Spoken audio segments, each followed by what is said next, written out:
안녕하세요. 역사를 사는 교수입니다. 올해는 팔레스타인 역사를 한번 알아보겠습니다. 교년 5천년 이전에 아라하 혹은 에리코 지역에서 사람들이 살았습니다.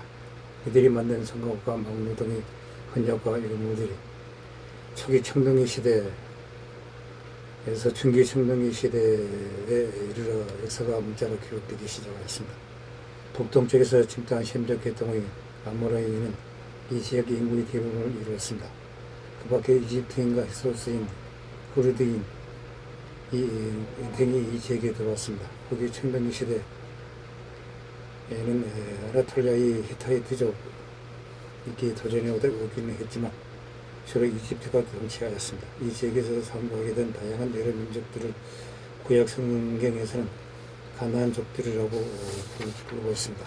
이 시대의 하피루 또는 아피루라는 절이 침략이 두드러졌습니다. 많은 학자들이 다양한 인종들로 이루어진 이들을 원래의 히브리인들로 생각하고 있습니다. 후대의 히브리인들은 이 하피루 가운데 한 분파이가 이들이 연합체라고 합니다. 그러나 견전 13세기 말에 가나안에 대한 이집트의 지배는 악화되었습니다.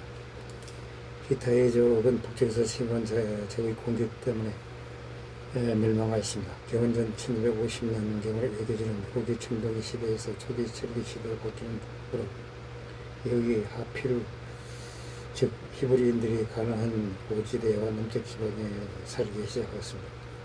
청동기 시대 말기 이집트의 가나안 지배는 다음과 같은 이유로 악화되었습니다. 가나안은 크레타에서 온 듯한 팔레스티나인들의 지명을 받았습니다.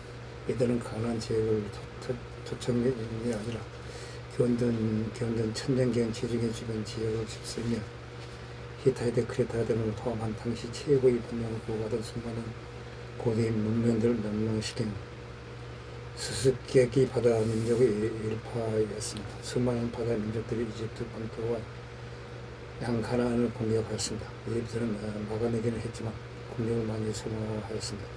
결국 해상 민족 중 하나였던 필리스타에게 남가나안이 거주로 하여한 대신 그들을 영병 삼아 나머지 해상 민족들을 쫓아내도록 하였습니다. 일찍이 이런 선택을 했다면 현명한 선택이었겠지만 공략에 약해진 이집트는 남가나안에 대한 지배력도 상실해버렸습니다. 얼마나 지나도 팔레스타인은 그냥 자기 땅 것처럼 살았습니다. 심지어 원래는 가나안 북방도 이집트에 유토했습니다. 이 부분을 그냥 유토해서 지어버렸습니다. 이거는 역시 관리하기 힘들었습니다. 이렇기 때문에 히브리인들이 가나안 북쪽 산지에 정착하는 것이 편했을 것입니다. 필리스티아는 결국 가나안 남부 연안의 5개의 도시 국가로 이어진 연합체로 결성하였습니다. 이들은 구약 성경 초반부터 줄기세게 등장하고 있습니다. 출애굽, 판관기 등 성경의 내용에 따르면 히브리인들이 이집트를 탈출하여 가나안 지역에 자유된 후 사울왕이 최초로 히브리 민족이 통합된 나라를 세우고 다윗 왕이 필리스테인들을 제압하였습니다. 히브리인들과 필리스테인들은 오랫동안 계속해서 싸웠습니다. 유명한 삼손이나 기드온이라도 필리스테 사람들과 싸운 이야기입니다. 왕이 되기 전 다윗이 들판을 메러 필리스테의 극인 장수 골리앗을 죽인 일화는 유명합니다. 다윗 자신도 한때는 필리스테 쪽에서 용병 대전을 활동하기도 하였습니다. 삼손도 필리스테의 애조와 결혼하는 등 히브리인들과 싸우기도 하였습니다. 성경에서 분명 공부의 신 다곤을 맺은 걸로 보입니다. 노아 자전기의 시행의 대부분이 이런 방위에 사용되고 있었습니다. 때문에 속전은 제한됐고 동맹국으로 삼는 편이 필요할 때 병력 기호를 받을 수 있었습니다. 동맹국이 너무나 다른 동맹국을 적대하지만 않는다면 일부 정치 형태가 뭔가 어떤 신경 쓰지는 않았습니다. 물론 동맹국의 자체적인 세금 징수에도 관심이 없었고 당연히 로마가 세금을 걷지도 않았습니다. 이런 근거로 헤롯 대왕이 사후에 로마에게 유대의 권리를 이양했을 때도 후계자로 튀어서 왕국을 파괴시킨 점에서 드러나고 있습니다. 로마의 속주세는 언제나 일정 빈도를 유지했으며 로마의 다른 속주들에서는 반란이 매우 드물었습니다. 부활한 헤롯 대왕은 아무래도 1세기 말에 왕조가 단절되어 또다시 로마의 속주가 남게 됐습니다. 새로운 왕정도 단절되며 로마에 한량하였습니다. 당시 유대인들이 유대 전쟁을 일으킨 이유는 속주 시행 따위가 아니라 신장 결정을 해한다는 그들의 믿음 때문이었습니다. 로마의 속주 및 이민족 지배의 원칙은 케이스였습니다. 그렇기 때문에 로마인들에게는 당연한 권력의 의무를 보고하는 것도 토요일마다 안식일을 가지겠다는 요구도 들어주었습니다. 심지어 황제에 대한 충성 맹세도 우상 숭배에 해당한다고 보고하는 것까지 봐주었습니다. 그런데 지금 납부마저 거부하고 동직 신정 국가를 세우겠다고 반란을 일으킨 것까지는 용납할 수 없었습니다. 반란의 원인이 내는 것은 다시 로마의 황제의 신성세에 있었습니다. 로마는 다신국 국가이고 그런 만큼 엄청난 수의 신이 있었습니다. 죽은 사람이 신이 되는 것이 그다지 대수롭게 없는 나라였습니다. 그렇기 때문에 죽은 황제의 아들 왕자는 황제의 공식 직감정의 하나였습니다. 당시 로마의 모든 황제는 사회의 신으로 추천되는 게 일반적이었습니다. 로마 황제는 신의 아들이 됩니다. 시 황제의 첫 번째 임무가 선대 황제를 신으로 추천하는 것이었습니다. 그렇기 때문에 유대인은 사실대로 유일신 예의 신을 인정할 수 없다며 황제를 인정하지 않았습니다.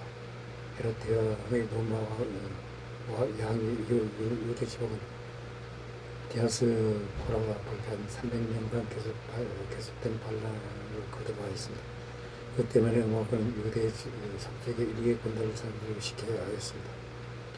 로마가 유대 왕국을 부활시키려고 하는 이후적의 가장 큰 이유가 이런 경제적 군사적 부담 때문이었습니다. 당시 유대 지역보다 몇 배나 크고 더 많은 인구의 경제적으로 가진 이집트에서도 고작 일개 군단이 상주하였습니다. 이별의 반도 역시 크기로는 몇 배이지만 일개 군단 상주가 고작이었습니다. 이집트를 제외한 북아프리카의 전쟁에도 일개 군단만 상주하였습니다. 유대 지방 하나 이집트와 맞먹는 정도의 군사비로서 보여야 하였습니다. 유대 땅을 완전히 포기하기엔 로마 입장에서는 아까운 땅이었습니다. 그들로부터 동방과의 가장 중요한 무역 군사적 거점인 시리아 지역과 로마 최고의 곡창 지대인 이집트 지역을 인도로 연결한 가장 중요한 길목이 바로 유대 지방이었습니다. 견전 8세기 이후 아시아, 바빌로니, 페르시아, 그리스 제국이 차라리 이 지역을 점령한 것도 이 같은 무역력의 중소성 때문이었습니다. 유대 지방을 포기한다는 건 시리아, 이집트간의 연계가 끊긴다는 의미입니다. 로마 입장은 참을 깨끗이 포기할 수 없었습니다. 로마 오해인의 중 하나인 아드리아누스가 디아스포라를 나간 이유는 반란의 신명이 났기 때문입니다. 여기서 디아스포라에 대해서는 짚고 넘어가다는 반란의 원상이 되는 예루살렘의 상권을 허물고 유대교를 믿는 유대인들이 예루살렘 거짓말을 금지했다는 것입니다. 예루살렘만이 아니라면 유대 지방 어디에서나 절대 상관없었습니다. 그것은 로마 제국의 전역의 수도가 같았습니다. 또한 유대교만 안 믿으면 예루살렘에 거주하는 것도 가능하였습니다. 디아스포라 이전부터 동방에 대도시였던 알렉산드리아 인구의 40% 정도가 유대인일 정도로 유대인 이상은 자발적이었습니다. 이런 디아스포라 이외에도 같았습니다. 또한 유대인의 특수성에 대한 로마의 연민도 계속되었습니다. 징집을 거부하던 유대인을 믿든 안 믿든 토요일마다 일을 안 하든 간에 세금만 제대로 내고 반란만 일으키지 않으면 신경 쓰지 않았습니다. 십자가 국가는 국산이라고 물놓고 왕조의 통치하에 노예입니다. 그리고 오스만 제국이 완벽한 왕조를 멸망시키면서 팔레스타인은 오스만 제국의 영토가 되었습니다. 20세기 초반까지 이어집니다. 하지만 오스만 제국은 팔레스타인을 가호에 자처하여 팔레스타인들의 침공을 받았습니다. 오스만 제국이 하야게진 터널을 타 이집트가 팔레스타인들을 점령하였습니다. 이집트 역시 오스만과 다를 게 없었습니다. 나중에 이집트가 오스만한테 패하고 다시 오스만의 식민지가 되었을 땐 더 심한 착취를 당하였습니다. 이에 분해한 팔레스타인들은 반란을 일으켰습니다. 그러나 진압당하였습니다. 팔레스타인 본토의 유대인들은 아랍화가 되었고 유대인으로서 이 정체성을 유지하는 이들은 극히 소수가 되었습니다. 1920년대 팔레스타인 인구 조사의 지역에서 아랍에 해당하지 않은 유대인의 수는 불과 극소수였습니다. 이들도 어느 아랍어를 사용했다고 합니다. 반면 십자군 전쟁의 영향이 쉽게 나온 지역은 주로 동방 카톨릭교회나 아르메니아인 대학살 당시 강제 이주당했던 아르메니아 사도교회 사는 기독교인 인구는 오히려 거의 30% 가까울 만큼 컸습니다. 팔레스타인 독재 유대인들 내에서도 아랍어와 영향을 받은 유대 제어가 폭명되었습니다. 오스만 제국이 인류의 호적이었던 시아를 오마르는 정경을 철하여 식민들의 민생과 복지를 챙겼습니다. 따라서 명령 역시 일심으로 그를 지원하였습니다. 다만 1775년 자이른 근자를 발동한 오스만군의 일부란 군사를 앞에 토벌되어 전사하여 죽었습니다. 다만 그의 팔레스타인 분리 동령은 북부 갈릴리 지방과 해안 지방에 그쳤습니다. 서한 지구와 예루살렘과 나블루스 등은 예전의 오스만 제국에 충성한 다른 아랍 그 호족들이 다스렸다는 점에서 안전하지 않습니다. 애초에 팔레스타인은 오스만 제국의 일부였습니다. 이 시기가 팔레스타인의 민족주의 태도는 다른 민족과 또렷이 구별되는 팔레스타인 민족이라는 배타적 정치사상이라기보다는 영내 국가는 아랍 주민들의 지역 공동체 협상 행성과 그에 대한 충성심 증가에 기인한 것으로 보는 것이 옳습니다. 역사가 본래에 따르면 오스만의 지배했던 1785년 당시 팔레스타인 인구는 20만 명 정도가 였다고 합니다. 프린스턴 대학 교수 버나드 루이스에 따르면 오스만 제국이 이 지역을 점령했던 적에는 대략 30만 명의 인구가 존재하였습니다. 이것이 앞으로 있을 분쟁의 씨앗이 됩니다. 18세기, 19세기 제자를 파샤, 스레이만 파샤, 압둘라 파샤 등 아크리기만 맘루크 정권이 자치적으로 통치하며 팔레스타인 지방에도 일정한 공동체 의식이 생겨났습니다. 이는 기존의 예루살렘 지역에서 고립적으로 일어나던 반란이 1834년의 팔레스타인 농민 반란 시에는 전 지역적인 정교와 기구를 뛰어넘는 반란으로 전환되었습니다. 다만 근대화된 이집트군에게 반군은 접수가 되지 못하였습니다. 2만여 주민들이 학살 혹은 포로가 되어 기존 지배 계획에 붕괴된 피해를 입었습니다. 1차 세계대전이 벌어지고 영국은 패전국 오스만 제국의 팔레스타인 지역을 점령하였습니다. 1920년부터 1948년까지 영국이 팔레스타인 지역을 임통치한 시대를 말합니다. 1940년대 팔레스타인에 유입되는 유대 난민들, 독일인들이 우리 가정과 집을 파괴했다. 우리는 희망을 파괴하지 말라는 문구가 인상적입니다. 1880년대 러시아에서 시작된 유대인들에 대한 유대인들의 학살은 유럽으로 번져갔습니다. 이 안전한 피난처가 필요했던